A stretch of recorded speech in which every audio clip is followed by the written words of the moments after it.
Copies of text messages obtained by the Washington Post and CBS News late last week revealed that in the weeks after Election Day in 2020, Supreme Court Justice Clarence Thomas's wife, Virginia Thomas, doggedly pressured the Trump White House to overturn what she called the greatest heist of our history. A total of 29 messages were exchanged from Election Day to January 10th between Virginia Thomas and then White House Chief of Staff Mark Meadows. They show a haranguing. Haranguing. How do you say that word? Haranguing. Okay. Haranguing. All right. They show a haranguing Thomas being intimately involved with Trump's inner circle as they devise a legal strategy to challenge the legitimate election results. Text records suggest Thomas had additional personal contact with Trump's son-in-law and advisor Jared Kushner and his lawyer Sidney Powell. On November 10th, 3-day, most major news outlets declared President Biden the winner. Virginia Thomas wrote, "Help this great president stand firm. You are the leader with him who is standing for America's constitutional governance at the precipice." In another text on November 19th, Thomas wrote, "Release the Kraken and save us from the left, taking America down." The terrific random capitalizations are that make you know that this is sincere, sincere kind of kookery. In February 2021, Justice Clarence Thomas prominently referenced voter fraud in his dissent from the Supreme Court's decision to deny a GOP challenge to Pennsylvania's treatment of mail-in ballots. Then in January 2022, Justice Thomas was the only dissenting opinion on a Supreme Court ruling denying former President Trump's request to block the release of White House records concerning the January 6th Capitol attack. And we should say that the election was not stolen, just in case. No. I don't know if we missed it in there somewhere. Got to say that. Got to get that out of the way. Ginni Thomas wrong. Was not a heist. Ginni Thomas wrong. We're just reporting on her. We don't share her views. I think her views are wrong. That's been a problem in the past, so we're just... Can we just have that flash on the screen while we're... Okay. You can tell how much we like doing that little disclaimer. What's funny is that there were people at the beginning of this segment who heard those texts from Ginni Thomas and were like, "Oh wait, there was a heist. right. The election was stolen." What? But then you clarified. Then I clarified it, so they might have been confused about what I thought about it. Right. So now I let them know. Yeah. So I don't know. What do you guys make of this? So I think Ginni deserves plenty of criticism, I suppose, just like other people who've made these claims. But I don't really Clarence Thomas is not responsible for what his wife's views are to me, right. and so I'm not. There's right now this kind of attempt to associate him with this that feels very unfair to me. Yeah, I mean, look, my fiance and I are not politically aligned. We have different political views. I think that's pretty normal. A lot of marriages, the people they don't share the same politics. And also on top of that, I don't think Clarence Thomas's vote is up for grabs, right? I mean, it would be one thing if he was like a swing vote, like Roberts or something, but he is firmly conservative. You can always count on his vote towards the conservative for the most part. So, is this a scandal? I don't personally think so. I think, and it's funny how liberals so quickly can move to process complaints. And in this case, by blowing past the underlying scandal to get to the process conflict of interest issue, they miss the part that Clarence Thomas was ready to overturn the election, like the only dissent in that Pennsylvania case.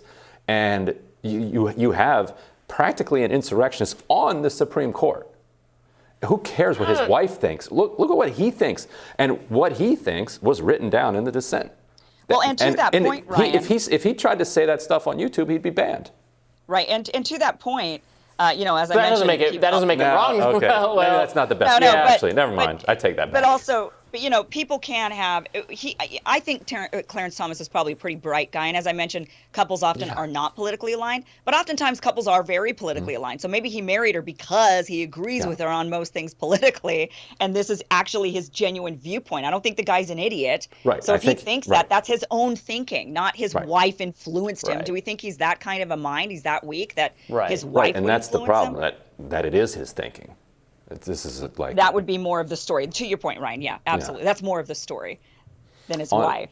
So on March 14th, Ginni Thomas hit back at claims of impropriety in her work, telling the Washington Free Beacon, quote, Like so many married couples share many of the same ideals, principles, and aspirations for America, but we have our own separate careers and our own ideas and opinions too. Clarence doesn't discuss his work with me, and I don't involve him in my work, unquote. I think the only, if I'm to, take there's something off about this, it's just that to be a Supreme Court justice and have your spouse so involved in political activism, period, forget about what it is about, it is sort of an odd situation in that even if there's nothing improper about it, it makes it look like you're possibly connected to or could be persuaded by activism, kind of going against the Supreme Court's image as like so above the fray, or so beyond the fray, so not involved in the normal political process. I think that's what's right. Because there's no other person, right? There's no other person on the Supreme Court who has a spouse who is so actively involved in political organizing. Yeah, but that's her choice. I mean, I'm not going to take a choice away from a woman that happens to be married to a powerful man, and then say to her, well, because you're married to you have to stand there, by his side and be helpmeet.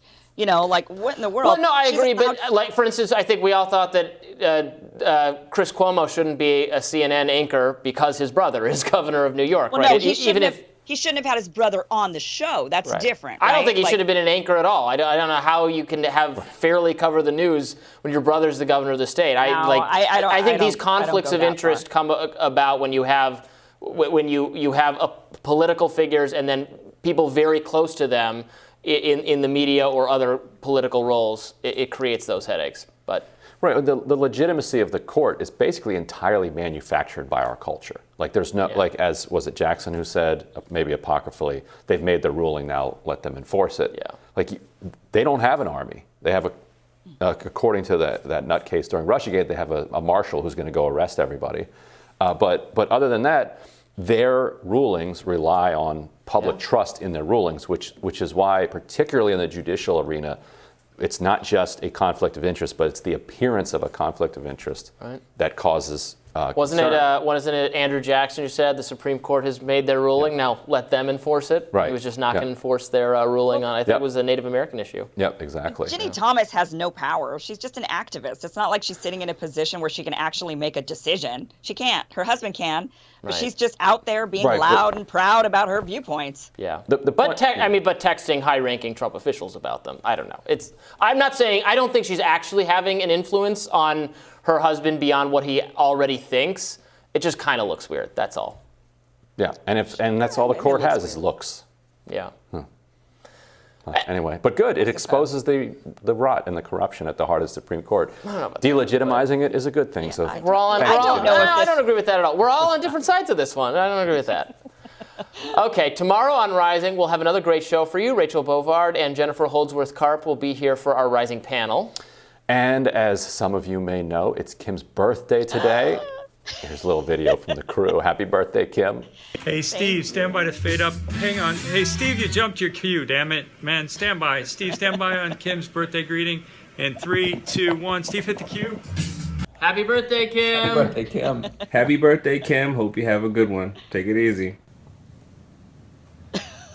He's waiting for our chess game. It's your move. I'm not letting you win just because it's your birthday, Kim. Happy birthday, Kim. Oh, thank you, my tinfoil hat. Kim, I just want to wish you a really happy birthday, and I hope that you turn up. Get it?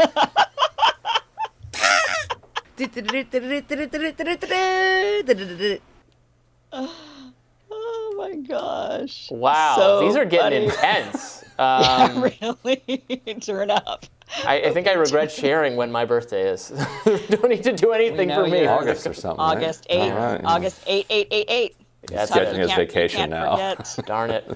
Can't forget Robby's birthday is the easiest one to remember. But maybe YouTube will shut us down by then. You were sick. You were out for your birthday, so we didn't get to do anything for your birthday. Right. I had COVID. Yeah, you had COVID for your birthday. That's right. For my 40th birthday, I had COVID, and I was stuck in lockdown, so I live streamed a birthday party. Yeah. Sad. Thank you, guys. That was really fun. That was really nice. I am 22 years old today, as you could tell. How Again. nice. Whole life ahead of 22nd. you. Yes. For the 20th You're time. 22, Ryan's 75. We have our audience has a very good sense of the host ages, so that's important. That's it. All right. Thank you, Thanks for guys. tuning in, everybody. See you tomorrow.